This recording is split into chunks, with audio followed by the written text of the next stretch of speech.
Perkenalkan, nama saya Made Suryadana, NIM F1B021065, dan saya akan di sini menjelaskan sedikit tentang P5 praktikum rangkaian listrik, yaitu tentang respons frekuensi, di mana respons frekuensi itu merupakan hubungan atau relasi yang tak bebas kepada kedua besaran magnitud dan fasa di antara input sinusoidal steady phase dan output sinusoidal steady phase. Jadi di percobaan ini terdapat dua sub, yaitu pada kombinasi seri rangkaian RLC dan kombinasi paralel rangkaian LLC. Jadi nanti kita itu kayak melihat bagaimana perbedaan outputnya jika kita atur frekuensinya itu. Nah, jadi di sub 1 itu kan rangkaian seri. Nah, pada rangkaian seri ini kita tuh pertama kita cari dulu frekuensi resonansinya. Nah, caranya itu kan ini data untuk sub satunya itu pertama kan dikasih R konstan, L konstan, dan C yang bertambah. Nah, dari sini ini kita cari respon frekuensinya, frekuensi resonansinya, itu dengan cara rumusnya 1/2V akar LC. Jadi 1 dibagi 2pi dikali 0,2 karena L nya 0,2, terus dikali sama C nya yaitu 6, 2 kali 10 pangkat min 6 karena 2 mikrofarad ya, sehingga didapatkan nilai frekuensi resonansinya. Nah, dari nilai frekuensi resonansi ini baru kita bisa mencari nilai reaktansi dari L dan C. Nah, rumusnya kita pakai rumus untuk mencari reaktansi itu J2VF kali L.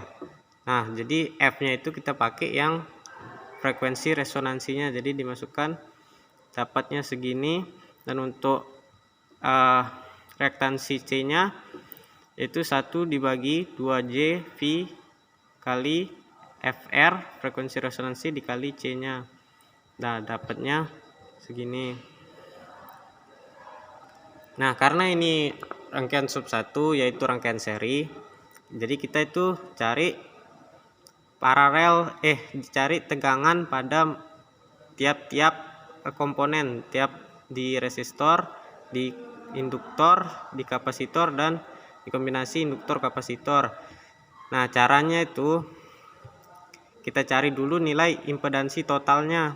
Nah, impedansi total itu bisa dicari dengan rumus 1 per akar dari 1 per R ditambah dalam kurung 1 per XL dikurang 1 per XC. Tadi kan XL dan XC nya udah kita cari menggunakan tadi frekuensi resonansinya dipakai rumus mencari reaktansi. Nah, setelah dihitung akan mendapatkan nilai Z total, yaitu impedansi totalnya. Nah, dari sana kita bisa menentukan arus total, yaitu rumusnya V dibagi Z. Setelah dapat arus total, barulah kita bisa menghitung nilai tegangan masing-masing komponen, yaitu kalau ingin menghitung VR nya maka arus total dikali besar R. Kalau induktor, arus total dikali reaktansi L. Kapasitor, arus total dikali kapasitor L. Nah, tadi kan tabel 1 itu untuk sebagai pembuktian rumus dari frekuensi resonansi tadi. Nah, sedangkan di tabel 2 ini kan kita sudah mengerti cara menghitung frekuensi resonansi. Sekarang frekuensi resonansinya ini yang kita variasikan. Jadi frekuensi resonansinya ini yang sudah didapat memakai hitung tadi dari bebannya sekarang dikonstanin, dan yang divariasikan itu frekuensi resonansinya. Jadi dikurang 10, kurang 20, kurang 30, kurang 40, dan ditambah 10, 20, 30, 40. Nah, jadi caranya masih sama seperti tadi. Jadi pertama kita hitung dulu frekuensi resonansinya, cuman setelah dihitung hasilnya mendapat dari tegangan total, arus total, tegangan dari resistor, tegangan induktor, tegangan kapasitor, itu sekarang dirubah frekuensinya, diturunkan atau dinaikkan, lalu dihitung ulang sehingga mendapat tabel baru. Nah, yang didapatkan itu di tabel hitungnya VR itu dia dapat tegangan yang konstan, yaitu 23,3 volt. Nah, lalu untuk tegangan ukurnya di semua tegangan datanya cukup jelek ya, karena kesalahan alat atau peralatan praktikumnya yang memang yang udah tua. Jadi semua data ukurnya itu dia salah lah, sehingga persen errornya itu dia sangatlah besar. Nah, yang tadi kan VR hitungnya mendapat konstan, namun yang VL, VC dan VLC itu semuanya fluktuatif, tapi karena tegangan ukurnya itu jelek, jadi kita susah untuk membandingkan apakah datanya itu sudah bagus, sudah benar atau bagaimana.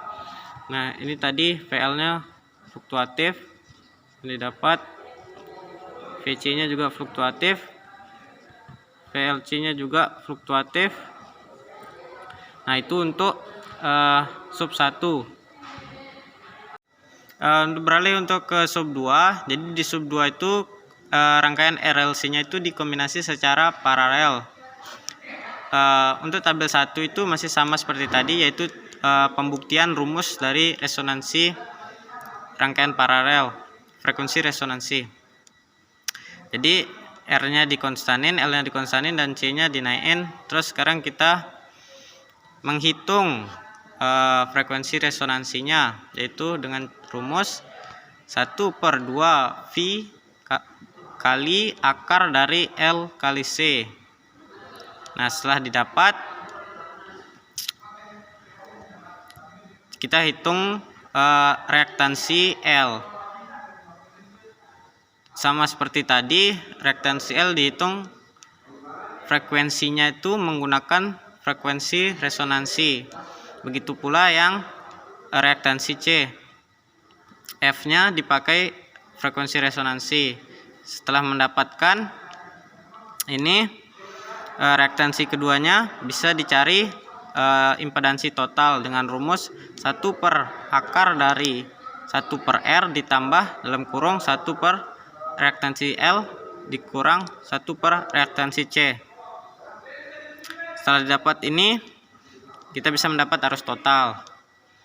Nah, tapi karena ini di paralel, jadi yang kita cari itu arus untuk setiap komponen. Jadi misalnya arus di resistor bisa langsung dicari V bagi R, dapatnya segini. Untuk arus di induktor itu V dibagi reaktansi L, dapatnya segitu. Kapasitor V dibagi reaktansi kapasitor. Untuk arus induktor dan kapasitor bisa langsung ditambah arus induktor dan kapasitornya. Nah, jadi itu untuk tabel 1 di sub 2 rangkaian paralel.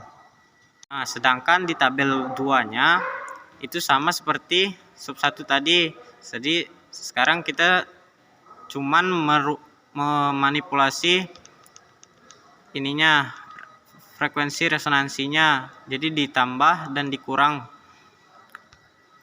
Nanti kita lihat perubahan dari arus-arus ini terhadap frekuensi resonansi yang dirubah itu.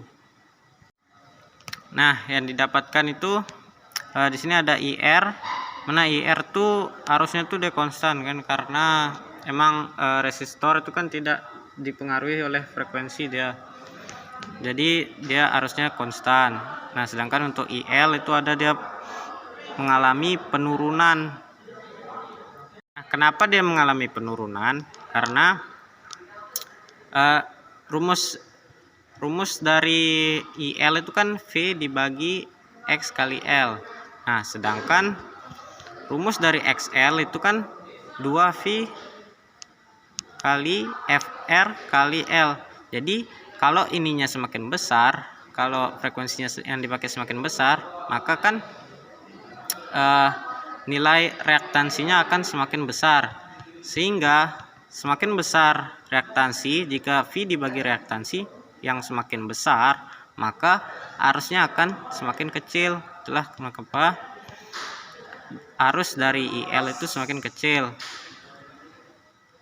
Nah, sedangkan IC itu kebalikannya, dia itu semakin besar. Karena rumus IC masih sama kayak IL tadi, cuman V dibagi XC. Tapi yang bedain itu XC itu kan dia itu rumusnya tuh ini 1 dibagi 2V dikali F dikali C. Jadi semakin besar di sininya tuh, karena dia dibagi, semakin besar pembagiannya maka hasilnya akan semakin kecil kan. Semakin besar frekuensinya maka XC nya semakin kecil. Nah, jika dimasukin ini yang semakin kecil, jika V dibagi XC yang semakin kecil, maka hasil IC nya itu semakin besar. Itulah mengapa besar dari nilai dari IC ini semakin besar dia. Nah, sedangkan untuk arus ILC itu nilainya fluktuatif ya, karena ini kan ILC ini cuman penjumlahan dari arus L dan arus C. Mungkin sekian dari saya. Kalau ada salah kata dan keliruan mohon dimaafkan, dan terima kasih.